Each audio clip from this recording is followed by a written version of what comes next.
The panel is Laura Alfaro, Rekha Juhas, I hope I said that right, and Greg Mankiw, and of course, Danny Roderick. I won't go into the details about their superb qualifications, including being the Minister of Planning. Our first panelist is Laura. So thanks to the organizers, I asked Martin if they had included me in the panel because I was former Minister of Planning in Costa Rica, and he said, no, I didn't know. But in any case, this is what I used to do. I was in charge of planning. So let me start with, I will start with the definition because it's actually not clear what industrial policy is. And in fact, I checked a book that was written in the 80s evaluating industrial policy in Brazil, and it explicitly said there's no clear actionable definition. It's very much self-defined. So I'm going to include my own definition, which is government's effort to champion specific firms, industries, activities, or locations. Why? Because there are many issues, market failures, spillovers, externalities, inefficiency, coordination, information problems, anything you can think of. But really, why? It gives jobs and is associated with politics. If you're in a democracy, you win the election. But even if you're not, the dictator actually does need to keep the people happy with jobs. So again, there is a huge political economy related with jobs. I contrast this with what we usually call more universal horizontal policies, which are policies that in general benefit everyone. I say in general because every sector firm has biases, and even education doesn't affect everyone the same. But we tend to think about education, infrastructure, sewage. I like to say sewage because it's very hard to get people to support sewage, but it saves lives. And it's one of those things government should do. And so in general, again, this horizontal are more what we tend to think is the role of government, public goods, redistribution, macro management. Concerns, government failures, complex interaction of market failures, lack of information. I would stress capacity, capability, capture corruption. I think my country has been very lucky to have people that I think have been very capable. And capacity is not only having the IQ of Andres Rodriguez, Claire, and his father, it's also having experience. So we had Anabel Gonzalez, who was in charge of negotiating a free trade agreement. Negotiators is a skill that is very hard to find and to develop, and we were lucky we had someone who had it. And I stress corruption because I have always been impressed when I go to the World Bank that people don't worry as much as I do about corruption. But I do think it delegitimizes the state in a way that is beyond morality or the three Holy Marys or whatever religion you do, because it does make it hard to collect taxes. It does make it hard to attract good people to governments. Then there are concerns of retaliations and spillovers. And then budget constraints. At the end of the day, it is true you might get benefits someday, but today you're giving subsidies and you have to pay for everything else. Tools are not this lump sum. They distort. We traditionally do get inflation. The US is rediscovering that people don't like inflation. This is a paper by Stephanie, and we're going to hear about it tomorrow. And as has been said, this is not new. It has been around. Firms have been receiving dollars openly, not so openly, hidden, but this is a huge business. I did work on FDI as a research, but also I attracted firms.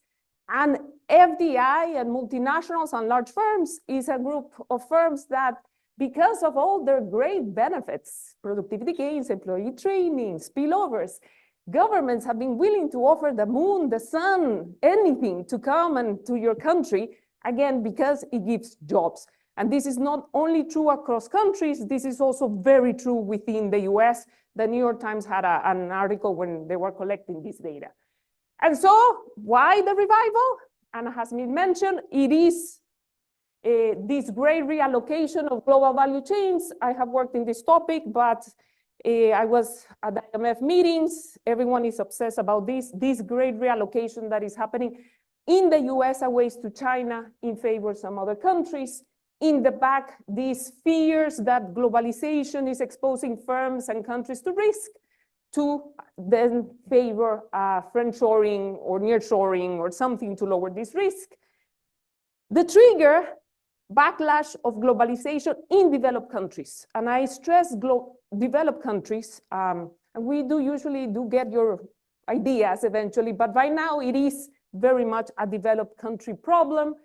In work that I have been doing with David Chor and Maggie Chen, we have been doing these surveys because as obnoxious academics, we thought that what was going on is that people just didn't know the benefits of trade, and we were going to tell them the benefits of trade. And when you tell them things that trade is bad for jobs, of course, they go against trade. When we told them that trade helps jobs, lowers prices, and tariffs increase prices, we still got people to be against trade. And so there was nothing we could tell them to get these people to be in favor, again, in favor of trade. Again, this is a randomized surveys, nationally representative work. And so we directly ask, why, if I just told you trade is so great, you're against it? And they told us, independently about jobs and prices, I'm concerned about jobs. Independently of whether I mentioned China or not, they're just thinking about China. They cannot disentangle the loss of jobs from the interaction with China. And so what are the implications? Well, in the US, policies explicitly to reduce this dependence from China. So China plus jobs, this is a chemical reaction. Do you know acid plus base gives you salt plus water?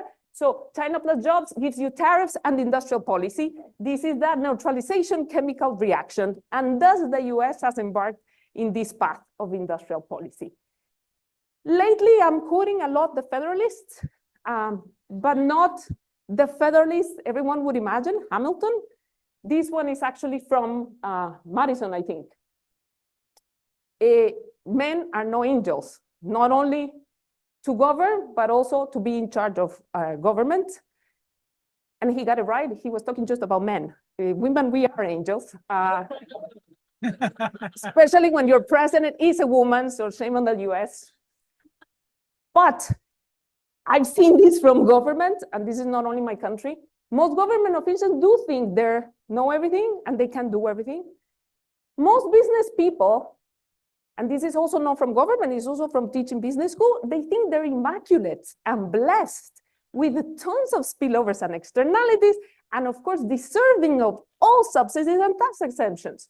This has always been the case, and I always thought of my role to be a little bit, you know, this Titans, the movie, where they release the Kraken. The Kraken is out. I am Medusa. I am supposed to stop this. But it seems now that everyone, even academics, are in favor of this world, again, because of these concerns of jobs and China. And so we have a saying in Spanish that I don't know how to translate in English. When the hunger gets together, when you want to eat, I don't know how to translate it, but people who speak Spanish understand this.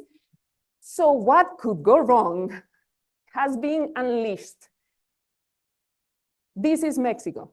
This is what Mexico is doing. And this is not the worst picture of the Yucatan province. What they're doing, they're destroying the jungle for no reason. You don't need a train. You can put buses that are now electric, find out if there will be demand. This is not even the worst picture. Archaeological, the caverns, complete destruction. Why? Because he's going to create employment and welfare, and he's going to bring welfare to the South that has been forgotten. And I'm not even a hippie. I don't consider myself a hippie. This breaks my heart. This shouldn't be done. This is not necessary. In any case, I'm not going to talk about new scenes in Latin America. I'm going to talk about our old scenes. So Danny Roderick has always mentioned this early decentralization that we've seen in late starters, which is Latin America. Here I want to stress that our problem has not only been that we deindustrialize early, is we never created enough jobs. Even if at our best, we never created enough jobs. And so we're doing a paper, this is with Marcela Slava, Mysterian Science, where we're looking at these facts of industrialization in Latin America, that is a mixture of we never created enough jobs, we never created enough formal firms. I'm not gonna go a lot in the detail of the model. We just have occupational choice that you can be formal, entrepreneur, worker, or informal. What I do wanna tell you is that we're disciplining this with historical data sets. So this is how you beat ChatGPT. We have students in dungeons and in temples of the Incas finding census that have not been digitized. And we're going back to 1945. We're using this to collect all the subsidies and wedges that you can think of that are going to be firm level. We impute it to the data, and preliminary work, we're finding that it is the minimum wage, the reason why we didn't create enough jobs. And of course, we're worried because I'm like, oh my God, we're now gonna be extreme right-wingers. No one's gonna talk to us in Latin America. But then the great Oleg discussed a paper last week, a great paper by Pablo and Diego. And he reminded me of his chart where he said, well, countries did many things. They had targeted and uniform, and they did many things. And in his work, he finds that in early stages, what you're supposed to do is increase labor supply and suppress wages. And again, our model is a little bit different, but most models do get this. For this to work, you have to suppress wages.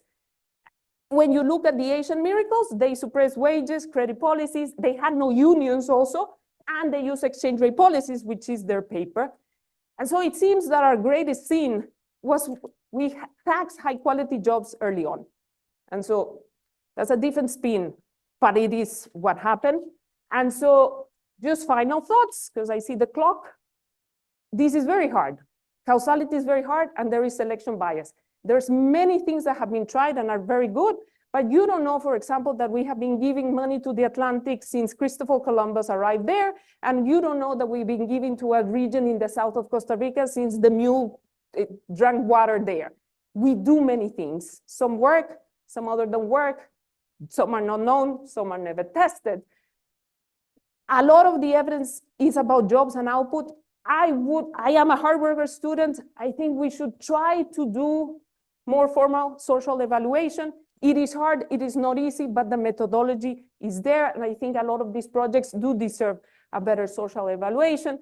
And I think the biggest consequence of this, coming from a small open economy, is that the international system has lost the anchor of multilateralism, which has been the US.